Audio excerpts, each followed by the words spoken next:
मेरे आका सल्लल्लाहु ताला अलैहि वसल्लम इस दुनिया में तशरीफ लाए तो आते ही अपने रब के हुजूर क्या अर्ज किया, रब्बे हबली उम्मती, या अल्लाह मेरी उम्मत मुझे हिबा कर।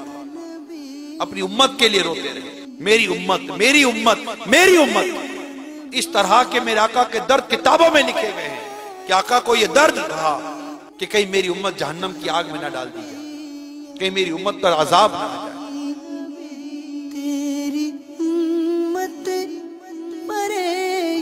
इस्लाम और दीन के लिए आपने कितनी कोशिशें की, सहाबा कराम ने कितनी कोशिशें की, जरा याद तो करें आप। जब सरकार सल्लल्लाहु ताला अलैहि वसल्लम ने इस्लाम और दीन की दावत दी, आका पर पत्थर मारे गए, आका पर कूड़ा फेंका गया, आका को सताया जाता था, आका सल्लल्लाहु ताला अलैहि वसल्लम के गले में फंदा डालकर चादर का कस लिया जाता था। गम उम्मत आपको ताइफ के मैदान तक ले गया, वहां भी आपको पत्थर मारे गए।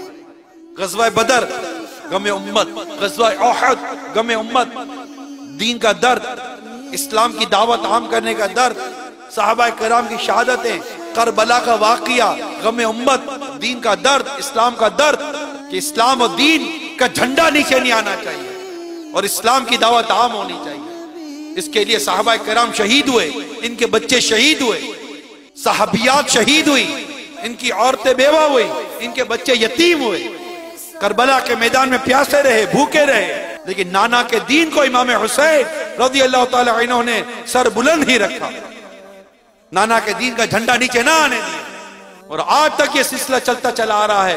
गम उम्मत, इस्लाह उम्मत का दर्द, इस्लाम और दीन के लिए कुर्बानी देने का सिलसिला जारी है।